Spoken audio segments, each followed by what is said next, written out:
Let's say China. China. China. China. China. China. China. China. China. China. China.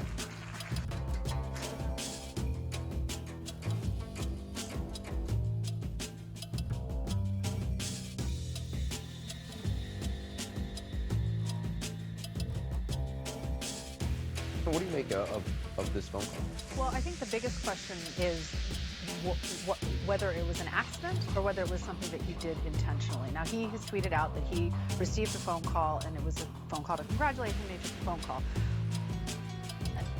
You know, it was on his scheduled date he was going to meet with John Bolton, who's the former ambassador to the Yuan under George Bush, who wrote in the Wall Street Journal this year, basically talked about the ladders of escalation, diplomatic ladders of escalation with Taiwan. And the ways that you could deal with China through basically antagonizing them, through inviting, for example, people from Taiwan to come to visit the State Department, and starting to sort of escalate in this way. So it's kind of interesting that he may have met with him today, and there are people that he is looking at for positions in administration who advocate this kind of behavior. So it's possible that it was that. It's also possible that social scientists would say this will be a high variance presidency. We don't know. He may turn out to be much worse than anybody fears. He could turn out to be much better than anybody hopes. We just don't know, in part because he's never been a public servant. Right. I mean, presidents have done many different things in life. President Eisenhower was a general. He was not a politician. But they've all served the public in some capacity. Donald Trump has only served his private company. And he's probably used to saying to people, do this, and it happens. When you're in government, there are institutions that are going to make it difficult for you to do things in the real world, or other countries that are going to do things that you may not like. But China believes that the important, as you said, the important consideration is to reduce the North Korean sense of threat from the United States that made North Korea want to have nuclear weapons. The United States' view is that the United States does not pose a serious threat, and that because China is such an important partner of North Korea, most importantly economically, that China has the leverage to pressure North Korea. So I think going forward, it's going to be important for the U.S. and China to have a serious dialogue, continuing a dialogue, but really to deepen the dialogue about how much the Chinese could do. If China believes that it is doing everything it can to pressure North Korea, then they should make clear to the United States that that's the case, can make a convincing presentation to the American side. And on the American side, I think the Americans need to share with the Chinese U.S.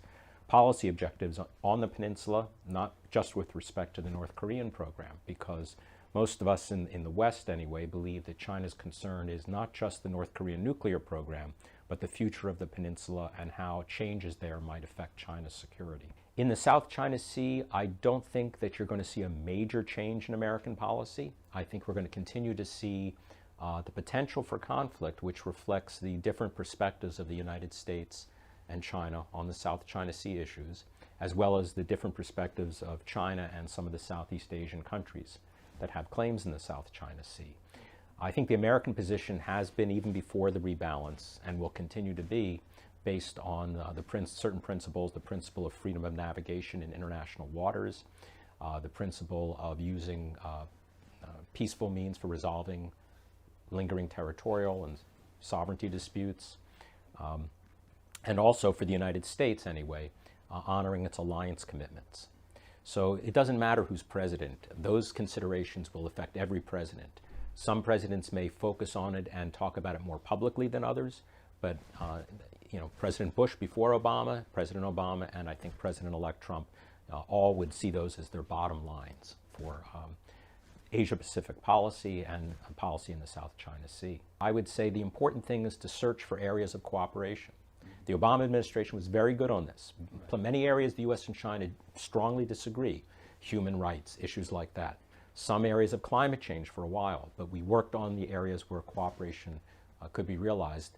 And I think that, even if President Trump's inclination is to try to be tougher on China, I think the reality is that China, being the second largest economy in the world, being the fastest growing military power in Asia, means the United States will have to figure out a way to manage the relationship and keep it from going too far in a negative direction.